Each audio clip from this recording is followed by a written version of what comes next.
Salam berjumpa lagi sahabat-sahabat yang terkasih dalam channel dari Misionaris seri Katekese Katolik.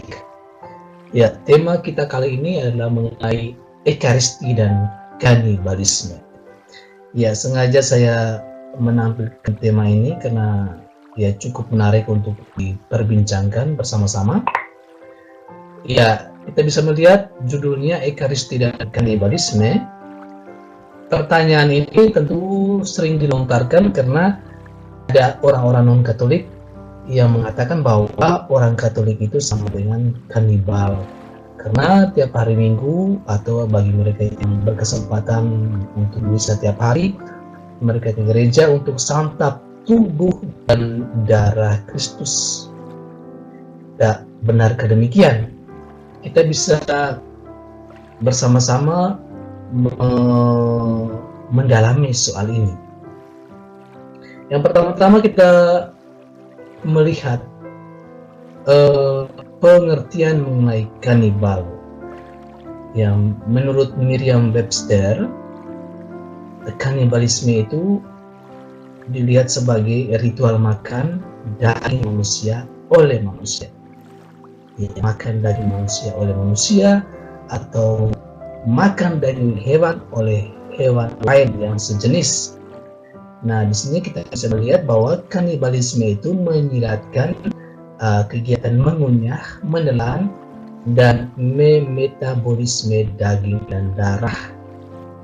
Dan itu terjadi selama atau setelah pembunuhan manusia. Kalau kita mengacu pada pengertian pertama, kegiatan makan daging manusia oleh manusia.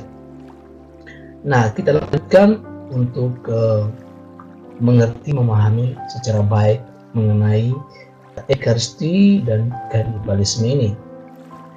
Dan kalau kita lihat bahwa ternyata apa yang dituduhkan kepada orang-orang Katolik bahwa kita adalah kanibal karena kita menyambut tubuh Kristus, itu bukan pernyataan atau pertanyaan baru, karena sejak masa Yesus ada begitu banyak orang yang mengikuti Yesus, tidak mengerti apa yang dikatakan oleh Yesus, dan mereka meninggalkan Yesus karena sebagaimana kita dengar dalam Injil, banyak orang yang meninggalkan Yesus karena sabdanya dalam tanda kutip keras. Bisa kita lihat dalam Yohanes bab 6 ayat 61. Nah, bangsa Romawi juga menuduh orang Kristen itu kanibalisme, dan tuduhan ini telah diulang berkali-kali sejak saat itu. Ya, tentunya sejak abad-abad pertama gereja Kristiani, gereja atau para pengikut Yesus yang disebut Kristen itu ada. Nah, Bapak Ibu, saudara-saudari terkasih, kita melihat bahwa selama perjamuan terakhir juga Yesus mengatakan kepada para muridnya, inilah tubuhku yang diserahkan bagimu. Nah, Yesus benar-benar ingin memberikan dirinya sebagai makanan. Nanti kita lihat kenapa Yesus ingin memberikan dirinya sebagai makanan. Nanti kita lihat dalam penjelasan berikutnya. Dan dia benar-benar memerintahkan kepada para muridnya, para rasulnya untuk melakukan ini lagi. Lakukanlah ini untuk mengenangkan daku. Nanti kita lihat bagaimana pentingnya makanan dalam budaya Yahudi. Nah, kita bisa melihat di sini makanan dalam zaman Yesus di dunia Semit atau dalam bahasa sederhana itu orang-orang budaya Yahudi, kegiatan makan dan makanan itu memiliki nilai sakral. Mereka memohon berkat Tuhan atas roti, air, anggur, atau buah-buahan yang merupakan pemberian dari Allah. Makanannya itu sendiri memiliki nilai religius. Makan bersama membangun ikatan sakral antara para tamu atau mereka yang makan bersama-sama dan juga dengan Tuhan. Dan oleh karena itu dalam Wahyu Alkitabiah, makanan dan makan itu sendiri berfungsi untuk mengungkapkan komunikasi kehidupan yang Allah berikan kepada umatnya. Itu dalam budaya Yahudi. Nah, Yesus yang adalah orang Yahudi, dia memilih ritus makanan itu untuk memberikan dirinya dan menghadirkan dirinya dalam bentuk roti dan anggur. Nah, suatu hari Hippo di Kabilia, Santo Agustinus berkata bahwa dia mendengar suara berkata kepadanya, "Aku adalah makanan bagi orang yang kuat, tumbuhlah dan makanlah aku. Tetapi Anda tidak akan mengubahku menjadimu seolah-olah aku adalah makanan materi. Engkau akan diubah menjadi seperti aku." Ini menarik ini, mengenai pemahaman yang diberikan oleh Santo Agustinus kepada kita. Nanti kita lihat lebih lanjut dalam perbedaan antara kanibalisme dan kurban Ekaristi.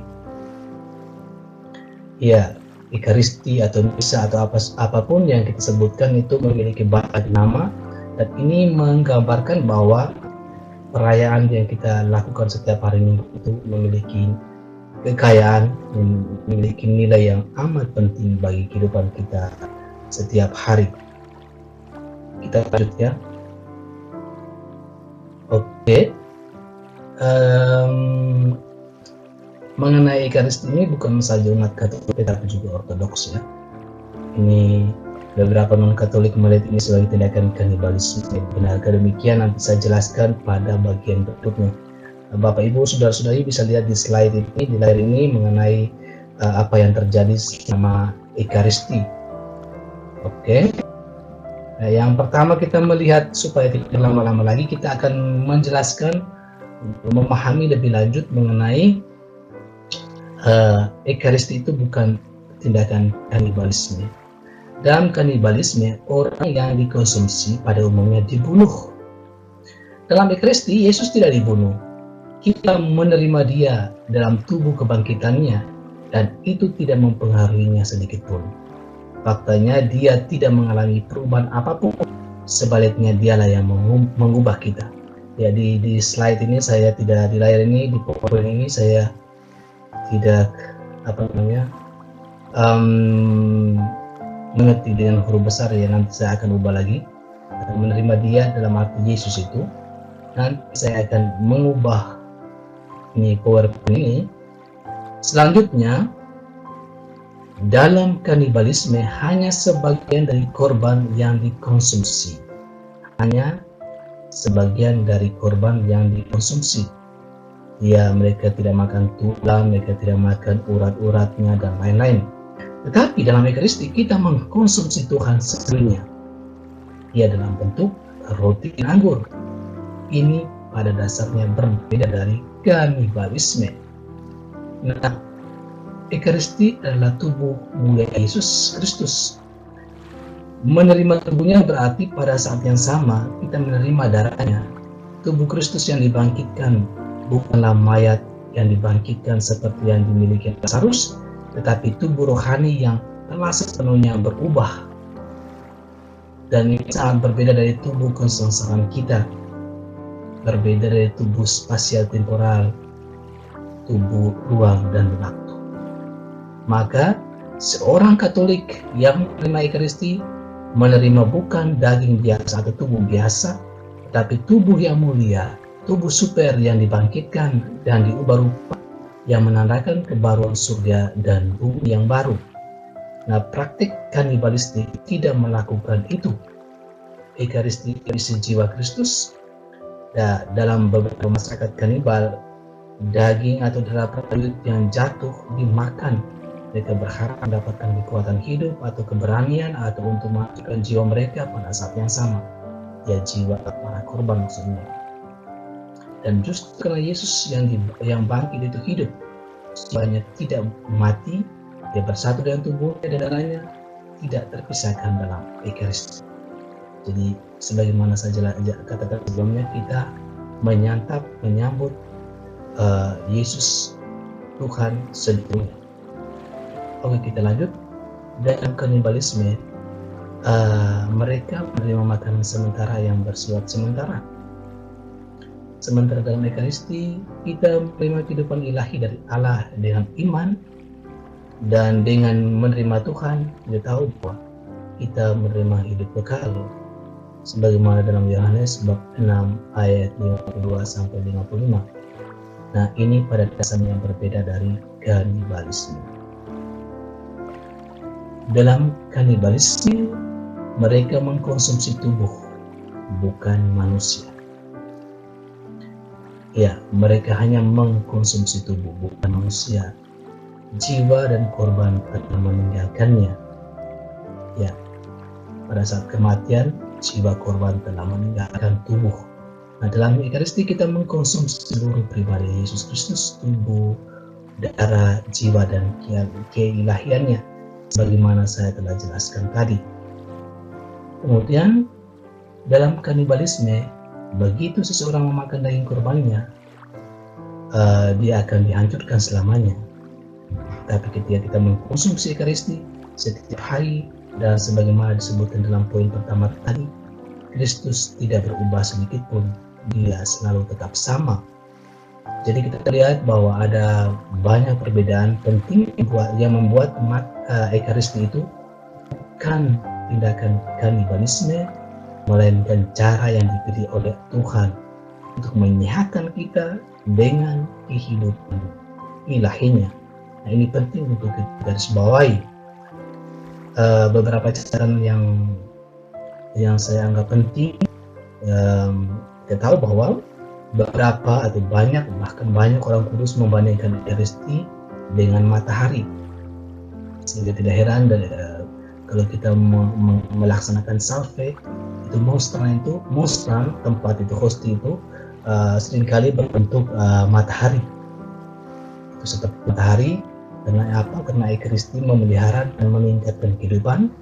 Ekaristi menarik segala sesuatu ke dalamnya, dan semua kegiatan kita dapat berputar di sekitarnya.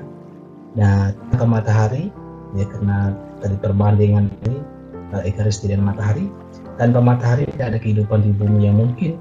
Tumbuhan akan menghilang, dan kemudian hewan itu akan menjadi sama es absolut sampai semua kehidupan punah, dingin sama seperti es.